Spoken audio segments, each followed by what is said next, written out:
Hello, everybody, and welcome to today's ODTN use case team meeting. Thanks for joining, and let's start right away. You guys know the agenda. We can add your names to it whenever you can. So the first thing I want for everybody to know is that we have published the ODTN Phase 1.0 results and demo blog post. I sent it out on the mailing list, and it was published also on our usual channels, so LinkedIn, Twitter, and other ONF related channels. So this was a great achievement, everybody, and thanks for participating. There was a small mishap with a video link that we have mistakenly put up an older link in the blog post, and we corrected it thanks to Greg from the PR team. So I encourage everybody, if you haven't read it already, to go ahead and read it. It's in the agenda, and I think it's a great step, and I have looked forward to getting this out to letting people know that we have achieved this. So, okay, any questions?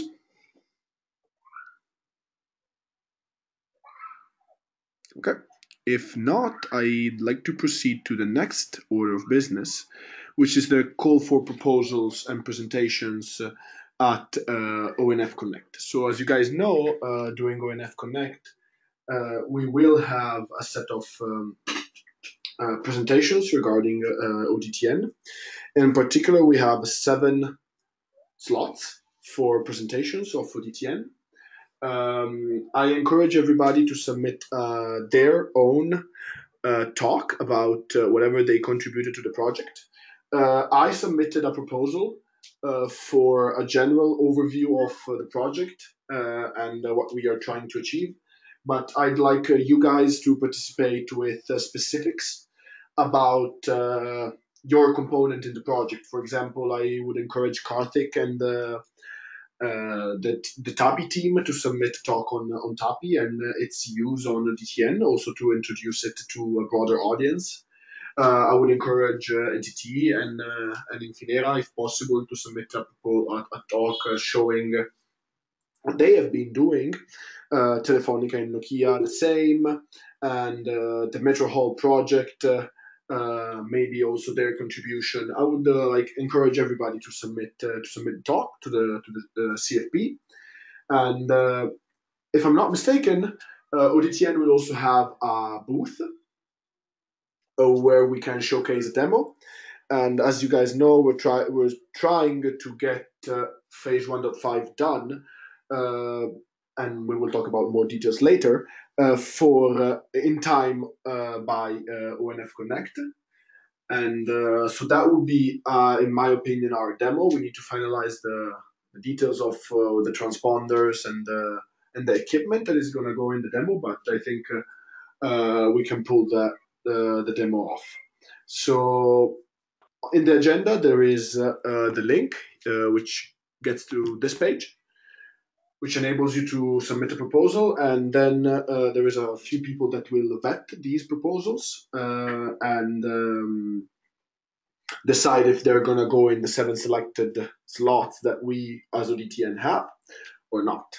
And it's quality over quantity. So if we don't feel that we have enough quality content to fill the 7 spots, we're just gonna trim it down to maybe 5. So that is something that I wanted to put out. Bill, anything you want to add? No, other than we have 4 submissions, and I put them into the chat window, but so that's a good start. Okay, thanks, Bill. Let me just copy them under here so we know what they are and we keep track of them. So it's ONF Transport API, that is, I expect Karthik. I expect that the overview of ODTN is mine, and then demonstration of aspects of control of a disaggregated optical layer. That could be whoever. So thanks for the submissions. That's Nokia and Telefonica, by the way. Oh, That's, okay. Thanks. Yeah, and so the first one is myself, Stefan, and Andrea, and Lyndon. But I'll be the main presenter. But Andrea is actually, Andrea from Nokia. Yes. Yeah, happy team. Yeah. Yeah. Okay, so thanks for the submissions, and look forward to receiving more. And we might even explore a two-way demo with different equipment coming from different vendors. Let's see how the implementation goes, and then we can talk demo details at the end. Also, because as I said, a demo would be nice, but of phase 1.5 would be nice, but I prefer to do things right and not push for a demo and hack everything together. So, okay. Okay, so next order of business is the state of TAPI for phase 1.5. I had a back and forth with Hiroki, and Hiroki, can you update us on this point, please?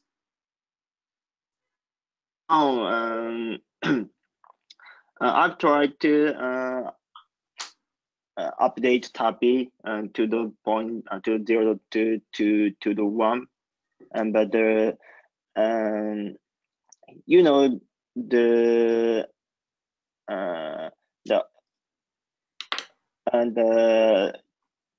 TAPI libraries which are compiled from by the ONOS to have and if we want to import these libraries with Java code, we have to describe the all library full parts, and it includes YARN revision.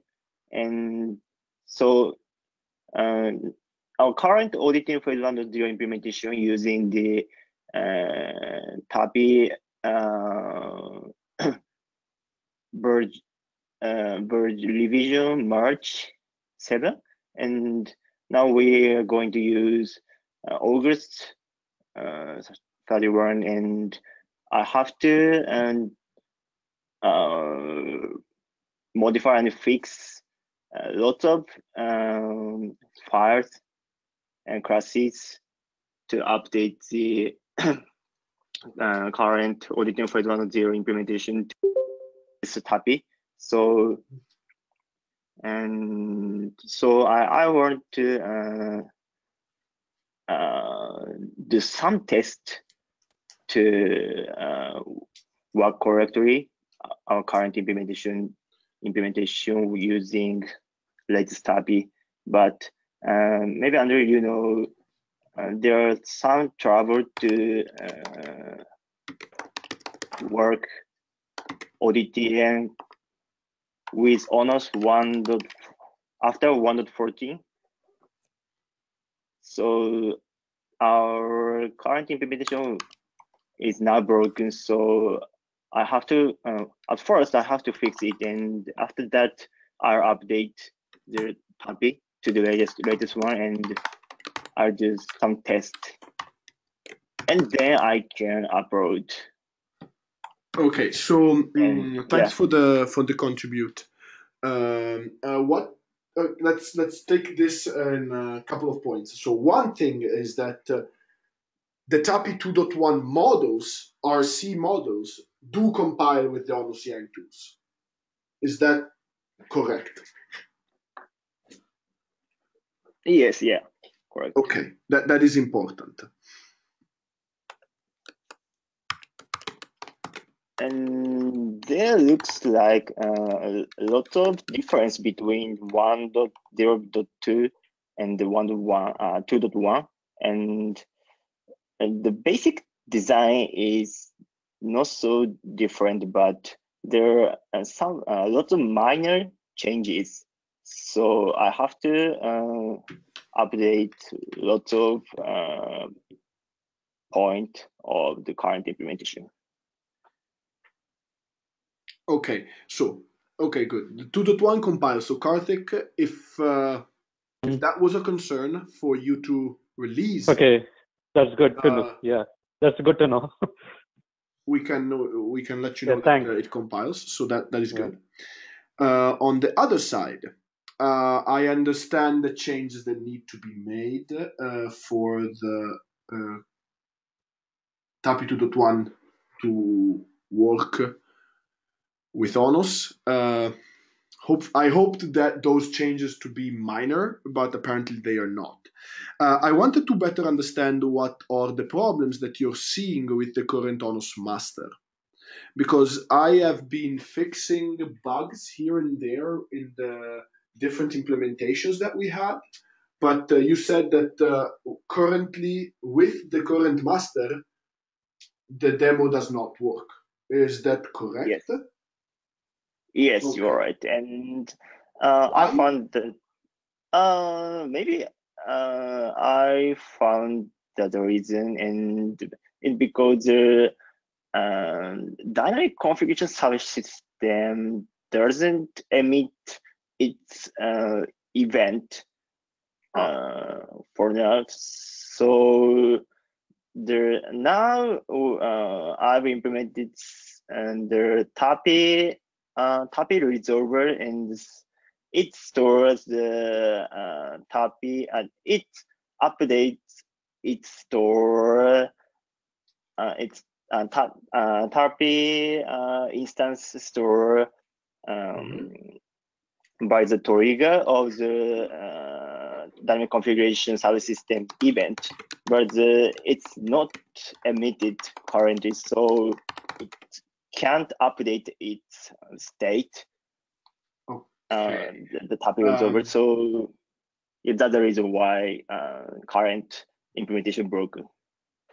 Okay, maybe we can take this offline, and I can help you dig into the DCS and understand why it's not emitting the events. Let's take this offline. Yeah, thank you. Okay, and yeah, worst case we can reach out also to maybe Jordan and Tom and see if they can help help out on this one. Okay. Then there is the TAPI request discussion. We had that discussion. We agreed that unless, please correct me if I'm wrong, to my understanding last week is that we agreed that for a first phase, we're going to have just 2 requests. And then in the future, if needed, when we go to Rodom programming, we will use 3 requests instead of 2. Was that the consensus we achieved the last week, correct? Well, Andrea, I'm not sure if it is something that we fully agree on. I'm a little bit concerned of which will be, let's say, the case on if we, let's say, make 2 requests, okay?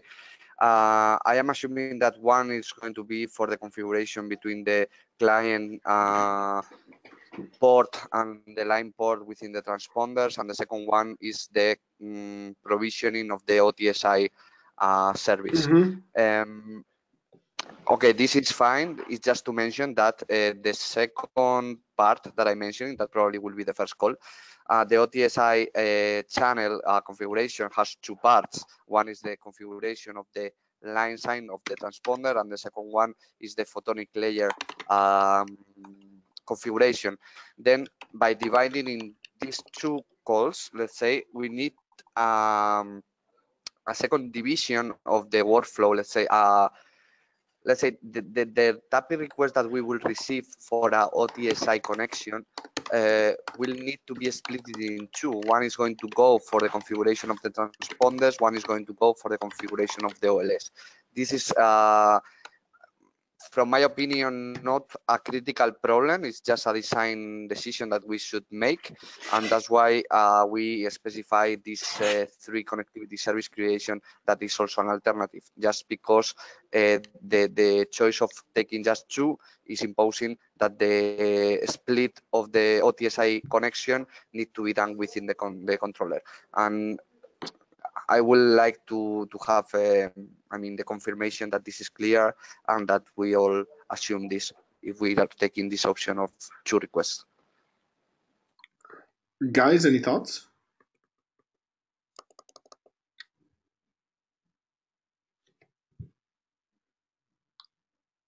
Yeah, I've the thought about it is like from the ONOS we go and configure the transmitter, the OTSI, and we go and configure the OLS.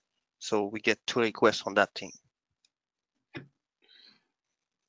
Definitely, but would we prefer to even split that OTSI request at the higher layer? Meaning, do you expect the OSS BSS to be able of making this request, or in twice, meaning one just for the client side of the transponder, line side of the transponder, and one for the OLS, or do we expect ONOS to do this translation?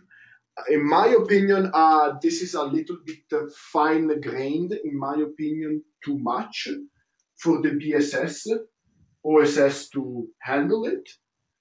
But I am not expert in deployments. So if you guys currently have a situation where you say we already have this knowledge in the OSS BSS, we would prefer to have it in split, we can go that way. Otherwise, my personal take would be that we make the split in ONOS, because from the ONOS perspective, that is all internal to the optical path, and is not really. I agree with that, yeah. Okay. I agree with that. ONOS make the call. Yeah, I think that makes sense too, actually. It's Nigel here. Right. Yeah, actually, I also agree on that. I think that the OSS BSS should, let's say, define the services at the OTSI level as maximum, or this is at least what we have in our networks. Okay, perfect.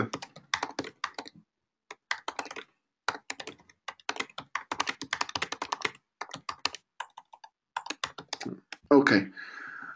Then we achieved consensus on this, so that's perfect, and we will make sure that we receive on the northbound when we update it to TAPI 2.1, we are capable of dealing with this these 2 requests. So next point on the agenda was the state of TAPI to intent translation that has been worked on by the people at the Metro Hall project. But unfortunately, I don't see nor Alessio nor Ramon on the call. So I'm not sure what is the exact state of that. Maybe Arturo, do you know something? I know that they are in a review meeting of the project, and that's why I think they are not participating in today's call.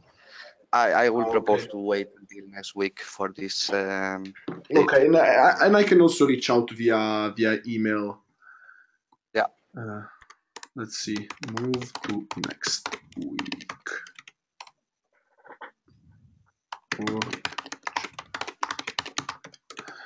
Okay. Then these are also points that we did not end up discussing last time because we spent time on the transponder discussion. So I bumped them up a little bit in order for us to have the discussion on them. Okay, so Hiroki, can you please update us on the state of the refactoring of the Infinera drivers that you guys at NEC NTT were doing? Yes, and instead I'm trying to find the root cause of the current ONOS and the DCS, but I found that they're facing the same problem I mentioned before. So maybe we after we resolve the issue, they can fix the problem as well, and after that they can come upload to Garrett their patch. Okay. One quick question: did you try backtracing where the error was caused, when the error was caused. I mean, because if I'm not mistaken, updates to the DCS are fairly seldom in time. I mean, we didn't touch any much of the code lately. I tried yesterday and I used the latest ONOS master, and I faced the problem, and I'm sorry, I didn't check the difference between the old one and the latest one. Okay, it's okay. Then I'll maybe try and do some checking over there. It might be an issue done with due to change between atomics being inside ONOS and being outside ONOS. Yes, I think so. Yeah. But the thing is that I've not seen this issue in ONOS 1.14, meaning the demo with ONOS 1.14 before releasing ONOS 1.14 was working. So unless something was wrong with 1.14, did you try that? Oh yes, now I'm using ONOS 1.14. Or you're using 1.14 or 1.15?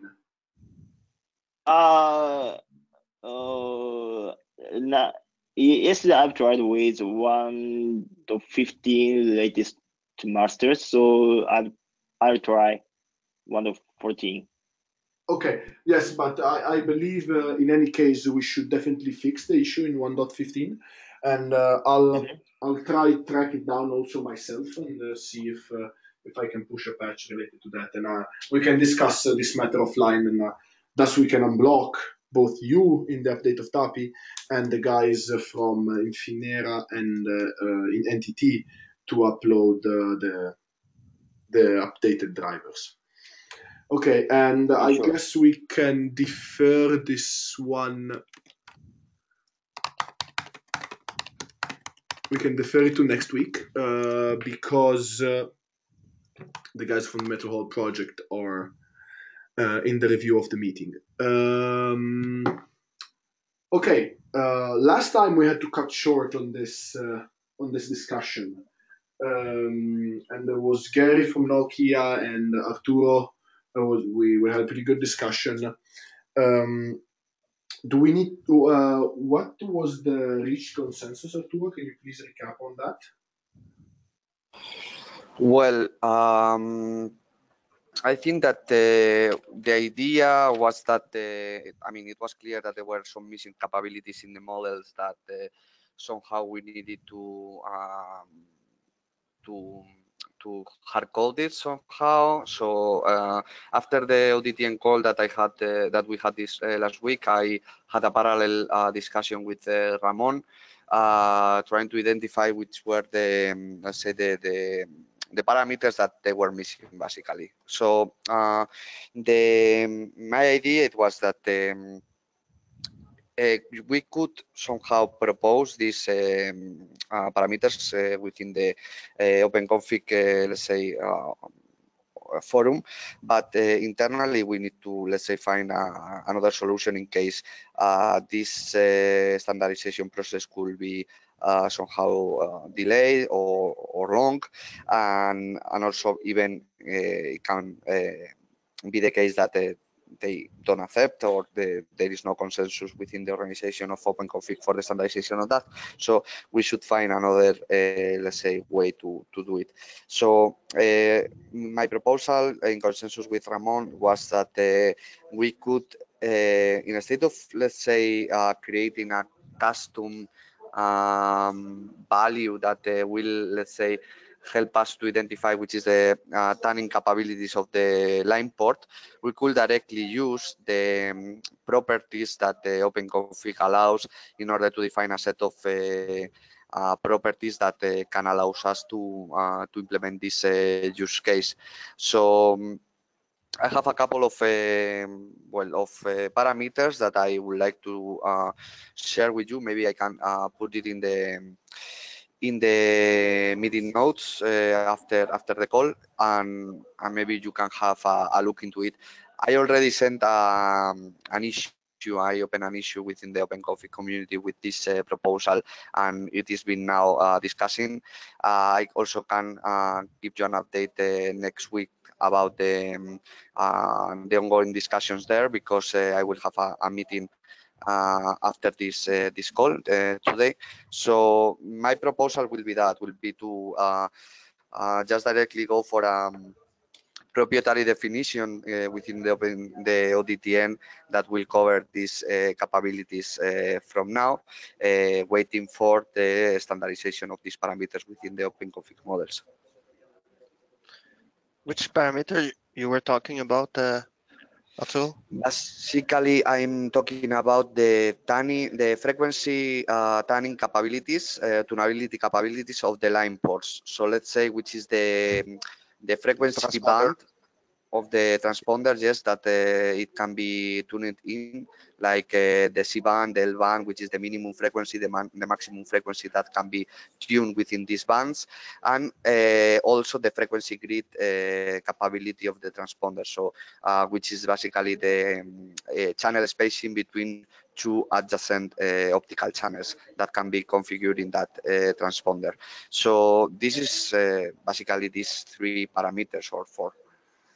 Yeah. So on the TAPI call is one of the thing that I'm proposed to do for next meeting, if we have time, and I need to go and discuss with Kartik on that.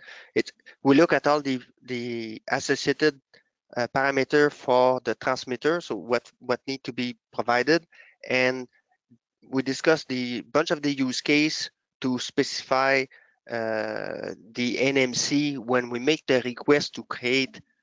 We pass it in the connectivity services. What are the different parameters that we want to pass with the NMC? As example, the center frequency, the bandwidth, the clearance of other channel in the NMC, in order to be able to construct the different use case of a single carrier or multi-carrier SMC. So we have I have already a package for that to go. So maybe you could join us in the next meeting. I will talk with Kartik to announce that thing. Absolutely, yeah. You can keep me update about this. Just I was wondering. I mean, this discussion was mainly in the other side, let's say in the transmission capabilities of the transponders, not in the NMC. But yes, I think that I mean we should go align into this specific part, because at the end is affecting to both sides. Yes. My concern is the I mean the transmission capabilities of the transceiver, because it is a point that we reached that it was somehow critical for the workflow that is implemented within ONOS. I think that well, it is something that we should define, at least within this community, in order to move on, even waiting that the standardization process go a little bit slower than us in this specific aspect. I don't know if you want that I share the specific issue that I opened in OpenConfig, so everyone can have a look into the community. Maybe it's useful for everyone. That would be good. Yes, it will. If you could put the link to the issue here, I think The I would problem like is to take a look. that, as you might know, the OpenConfig community is closed, so I cannot share directly the link, but I can make a copy of the text and share it in a document here. Yeah, Okay, that would be good. That's good enough. Okay. So my proposal, Andrea, is that I make this proposal. So just to be clear, is that what I propose as an extension in the OpenConfig, my proposal is to assume it as a properties defined within ODTN for the use case in the phase 1.5. I mean, like not waiting for the standardization of that, but to define as property values within the OpenConfig line ports, if everyone agree within this community, for sure. Yeah, we can amend the open config on that and agree on the augmentation for the demo or for the POC. The good thing is that it is not even needed to augment the model. It's just to define properties within the model. So there is already the placeholder for that. You just define the name of the property. You define the the value and just it. So it's quite straightforward, and it's also available in the place within the model that we need. That it will be the line port. So. There is just a little thing that I am not completely sure about my proposal, but we can discuss it. I will put it highlighted in the explanation, and it's just the assumption that the same line port will have the same tuning capabilities for all the optical channels. Do you know what I mean? So imagine that in the case that you are able to set up multiple optical channels in the same or attached to the same line port, if we can make the assumption that all those channels will have the same tuning capabilities or tunable Yes, capabilities.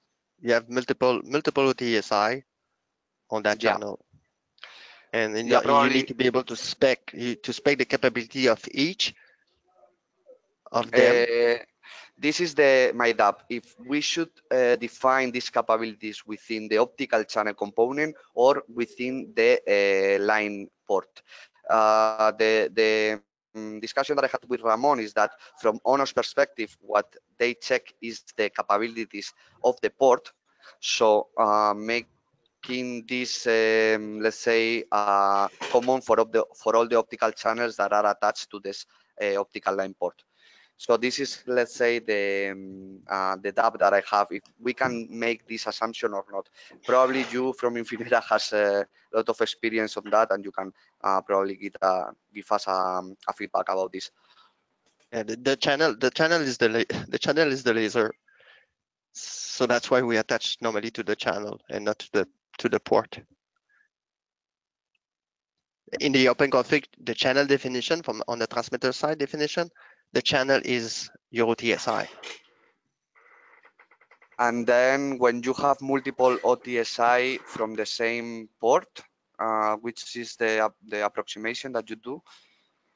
So how you fit multiple optical channels? Each channel is atomically each channel has capability, and you can go and you retrieve the capability of a channel. So if I have multiple channels, then I can go and retrieve the capability of each of them. And capability will be like, what is the granularity of my tunability of my central wavelength? Do you have some people have a granularity of say 12.5 gigahertz or 6.25 or 3.125, and some other has a granularity of say 100 megahertz. So what is the range that you support? Say you have to state the minimal center frequency and the maximal center frequency, and you have to state which granularity you can go and take on. So you will see in the model that we propose is to go and use the standard definition 193.1 plus n time granularity, and we spec the component granularity and we spec the component grid type. So with those two, you can go and state that, oh, I'm supporting, I'm a transponder that is only able, or a channel that is only able to go and support the fixed grid model or the flex grid model or a gridless model. And if you have a gridless model, then you can provide a custom value. Stefan, I think the question also was like, can you have multiple channels per port? Oh, yes. Yes, we do that all the time. That's for sure, because Infinera has this implementation. My question is if we could make the assumption that all those channels has the same tunability capabilities. Where does modulation get specified? Yeah, but I would prefer to go to an atomic model where you specify the capability per channel. Because otherwise it's we do an aggregate view, and everyone has the same capability. It may not be the case. Yeah, I understand. Basically, the point is, as you mentioned, that the optical channel is defined in the OTSI, so it's pointless to attach this information to the line port, basically, because the line port in OpenConfig is making, I mean, it's related to the slot of the line board that is, let's say, plug the transceiver. So okay, I will upload the proposal, then you can comment on it, and maybe next call we can find an agreement. And so, Stefan, where does the modulation scheme get specified? The modulation, the one that you support. Oh, yeah, the one that's supported and the one that's actually being used. So both. So where does that, So, is that actually? You're not doing it in the. Go ahead. In the channel, you will have to go and specify what you are using, but the only thing that you don't specify in the first phase is what will be your center frequency. So you extract, in order to be able to support that services under the specific OSNR constraint that I have in the system, I need to go and use a specific modulation. Then I know the width of the signal that I will be using, and then I can go and configure the center frequency for it. So the requirement from the DSR will give us what should be the modulation that you are using on the channel. Yeah, but the question, I think it was where or how do you specify that for an optical channel in OpenConfig, and the answer from now is the operational modes. Oh, okay, that aspect, this one. Yeah, that would be something that we need to look at. Yeah, the current proposal or the current approach of OpenConfig people is that you can define, every vendor can define the set of operational modes that your equipment, your transponder supports, and based on that you can set to a given optical channel the value of the related operational mode, which define not only the modulation format but also the transmission baud rate, the FEC. So it's a quite, let's say, opaque format, the one that they propose. It is not parameterized with the list of parameters that need to be included for the definition of a given transmission format.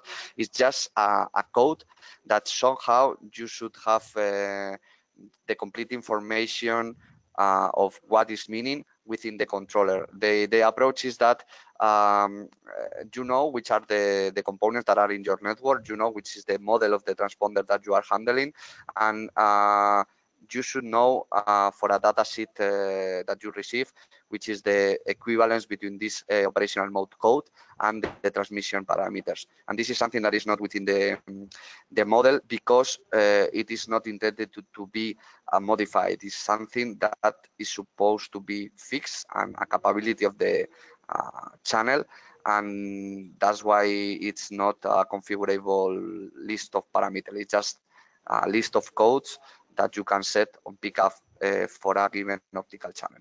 This is, I'm not saying that is well or not. It is just the current approach of the models and the OpenConfig. Yeah, I need to look exactly at what we did in our proposal for our interface on the. I think we did an annotation on that because I think we're able to go and specify the parameter. I need to double check in our OpenConfig extension. But the code is like, it's very tough to work with it. It's have to remember all this information.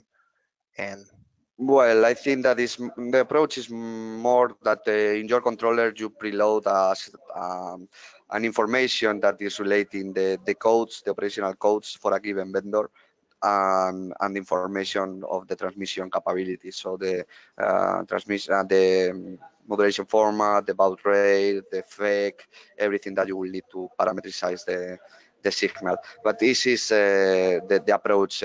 Probably here we are opening a window for this definition of the capabilities within the model as properties, as we are doing for the grid capabilities or tunability capabilities of the transponder. So we are trying, I mean, somehow we are differing a little bit or or a lot from the perspective of OpenConfig. But if it is something that we need for our use cases, if it is something that it is completely necessary, probably we will not have another option in the short term, because this is a, let's say, a very open discussion in OpenConfig, and it is not, let's say, solved yet.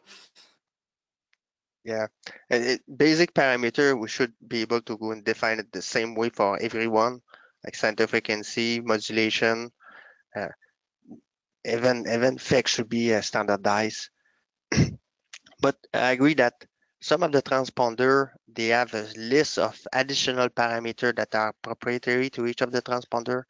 So those ones, we will not be able to go and define it as a standard way. Like you go from one vendor to another vendor, they can go and tune the transmitter parameter, but those are older than the modulation and the center frequency.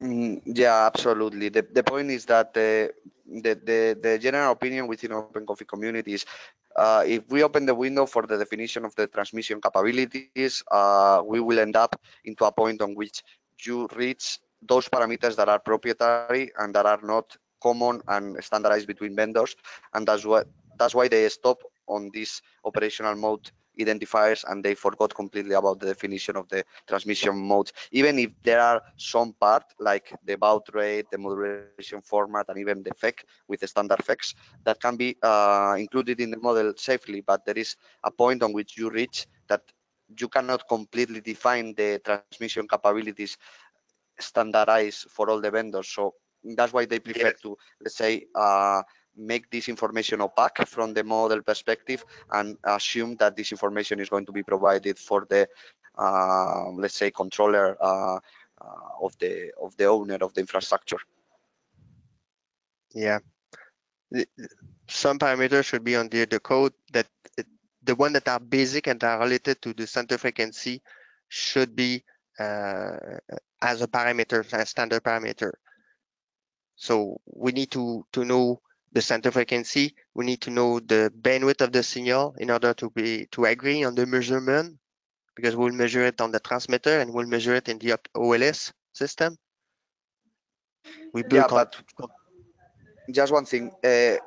Think about the parameters that you can configure. The central frequency is something that you for sure you can configure, but the modulation format is something that you can pick up, but is let's say associated to the operational mode. So in the case that you assume that this information is within your controller as configuration files or whatever, and you can have this information from an external source, like a data sheet, you will not need to have this in the model of the device, because it's not something that you will need to configure at all. It's just that you pick up the mode and you can directly say, okay, this mode is equivalent to QPSK, standard FEC, 50 gigabaud, and the capability is fixed grid 50 gigahertz. For instance, this is like the definition of the operational mode, for instance. If you have this information preloaded in your controller, you can pick up those values and make your calculation based on those values, and not necessary to read them from the device. I will just wanted to that everyone has a clear information about this, because I have discussed this in the OpenConfig community several times, and I just have the opinion that both ways has a point. So I am not completely, let's say, positioned about which will be the better way to do it.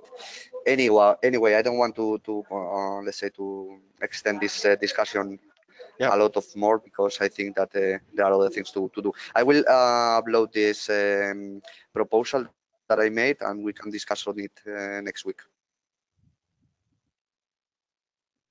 Yes, sounds good to me.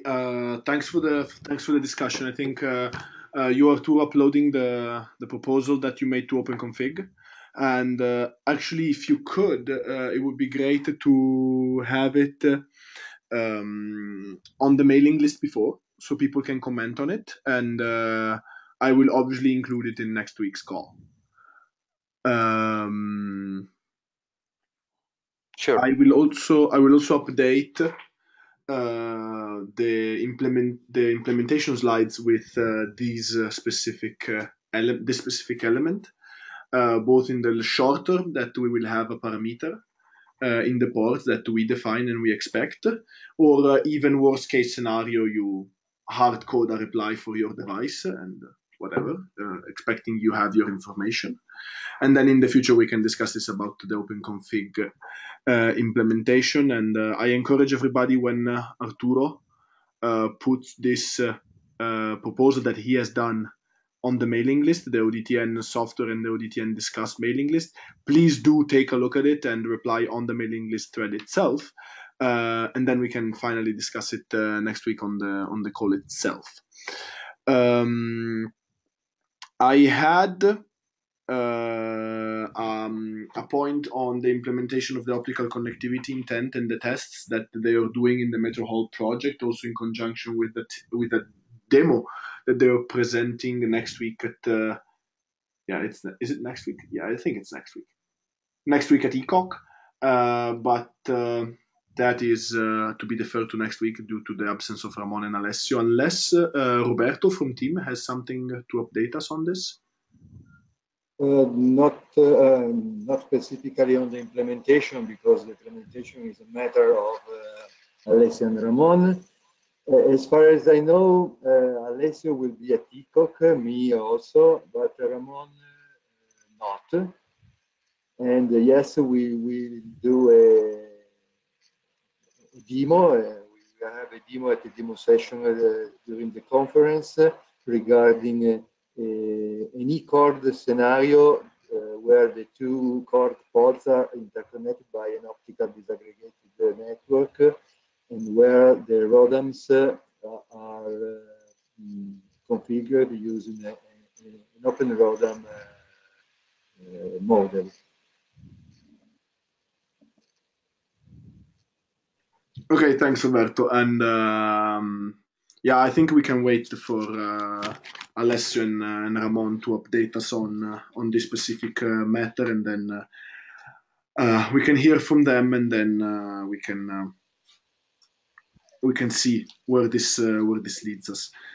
Yes, as far as I know, sorry to interrupt you. As far as I know, they choose an implementation. Currently, the Open ROADM implementation in ONOS is based, is directly coded into the driver, and they had to implement some, let's say, trick to avoid issues, and so we have to wait for them for the status of this. Okay, sounds good about that.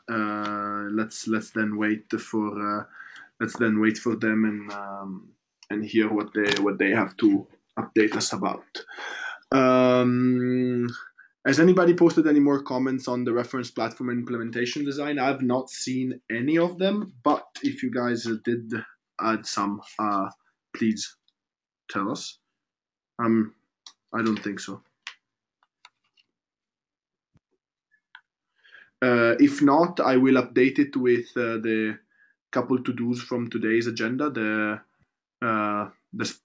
The two split between the OTSI request for the line side and the OLS side, and I will update it with the request of that parameter for the OpenConfig in line port capabilities information, and that is that on that side. And just a small update on the configuration side.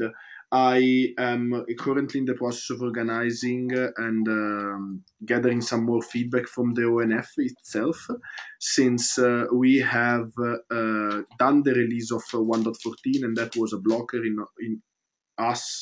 for us to achieve implementation of the DCS 2.0. I will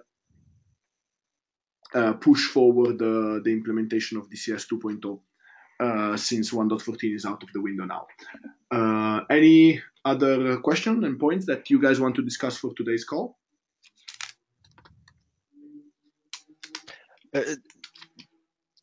The ONF Connect, could we still submit, do we have time to go and submit some proposal? on the ODTN, the CFP? Yes, yes, Yeah. Stefan. Still have time. It's open. It's open through the weekend. Okay. Yes. So, okay, so I will send you something. Yes, please do so through the standard CFP process. That there is a link at the top of the agenda, as you can now see here. Okay. And we have already 4 submissions. We have 7 slots. So please do that and submit any proposal you would like to have. And I guess if there is no more points, then we will see each other next week. And please, Arturo, send out the proposal you have done to the Open Config model, and I will comment on it, and I encourage everybody to comment on it. And if there are any updates to any of the points we have skipped, due to the absence of Ramon and Alessio, I will update everybody. And Hiroki, we can take maybe the discussion offline on how to solve the DCS issue. Okay? Yeah, sure. Okay. Okay, so thanks everybody.